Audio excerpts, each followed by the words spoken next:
Bon dia, arbequins, benvinguts a un nou capítol d'Oli d'Oliva. Ens trobem a l'esplanada del Palau Sant Jordi perquè avui es fan els càstings d'Operació Triunfo.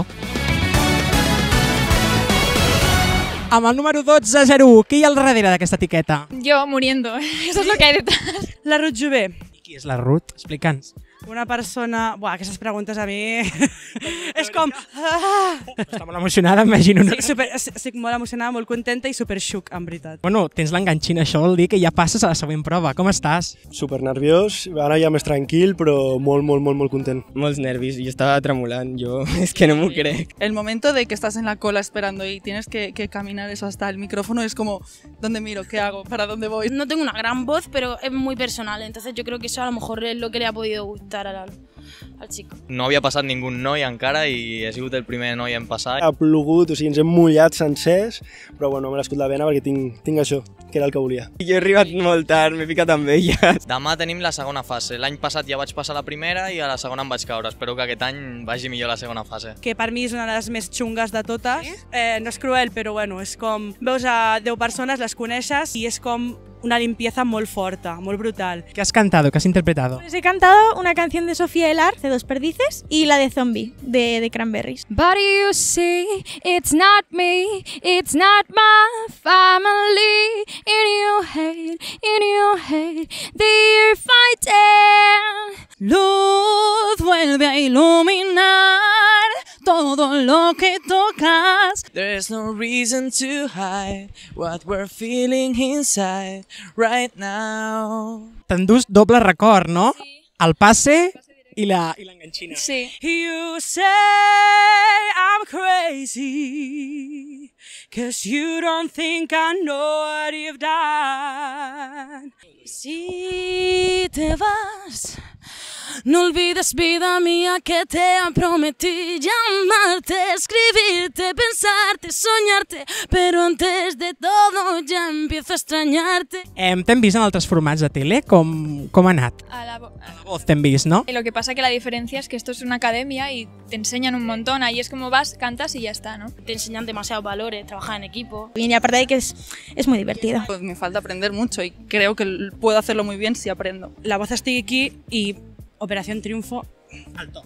Sí. Muchos concursantes de OT 2017 salieron de La Voz. ¿Eso te da más esperanzas de poder entrar? No, es que no creo que tenga muchísimo que ver. Lo que pasa es que, claro, cuando te quieres dedicar a esto, lo que haces es presentarte a muchos concursos y sí o sí alguien tiene que haber que haya estado en algún lado. Hem sentit que tu vas arribar a les últimes proves, no? I et vas quedar a les portes. Això et dona més ànims per participar aquest any? Dona una mica més de pressió, també. He d'arribar per lo menys a on... Clar. Tu et veus dins de l'acadèmia? Perquè a vegades tu pots dir jo vull participar, però jo no em veig allà dins. No és que em vegi, és que m'agradaria veure'm allà dins. Yo en mi casa siempre me imagino dentro, ¿no? Como todo el mundo. Con cámaras, ¿no? Y en plan, hola. De todos los concursantes de este OT, que supongo que lo has seguido, ¿con cuál te has sentido más identificada? La cosa es que yo el año pasado me presenté y llegué a la final del casting. Y entonces pues conozco a varios, Raúl y Alfred, pues les tengo mucho cariño, les tengo mucho aprecio. Per mi, aunque sigui una noia, l'Aitana. El feeling que té amb la gent, tot. A la hora de cantar me siento muy identificada con Miriam. ¿Tu Amaya o Aitana? No sé por qué. Pero en cuanto a el concursante en general, Aitana. Igual porque tenían mi edad, también pensamos de una manera bastante parecida, no sé. En Amaya un poco, porque es un poco como yo, en plan, en su mundo, ¿sabes? Crec que una barreja entre Aitana i Míriam podria ser. I tant, si tu ho dius. En la locura l'Aitana, amb el rotllo de veu potser més Míriam, bueno, jo què sé. Però han barrejat els nervis amb selectivitat i càsting, no? O sigui, ens tocaria fer-la aquest any els dos. Bueno, jo tenia pensada fer-la al setembre, si la feia. Yo ahora en una semana y media. El martes que viene empiezo con los exámenes finales. He tenido que estudiar antes para poder venir, pero bueno, lo sacaremos. Es que aquí a l'aventura i ja està. Sí. Si passessis al programa, la primera entrevista que has de fer, has de cedir-la a Oli d'Oliva. Contactarem amb tu. Ni Televisió Espanyola ni Formatiu, només a Oli d'Oliva. Ens ho prometeu? És una promesa que fem. Vols que es quedi gravat, no? Fet. Te lo prometo, venga. Doncs sí. Sí? Queda grabado, eh? Queda grabado. Perfecto. Me voy a apuntar y todo. Ojalà em trobi en aquesta situació perquè seria molt bo. Pues desde aquí te deseamos mucha suerte. Mañana que vaya bien. Los nervios no son nada. Eso ayudan. Tienes que ir a pasarlo bien. Esperemos que vaya bien. Vale, gracias. Y in the rain. Bueno, nois, doncs això és tot. Ha sigut espectacular. Hi ha un de nivell aquí.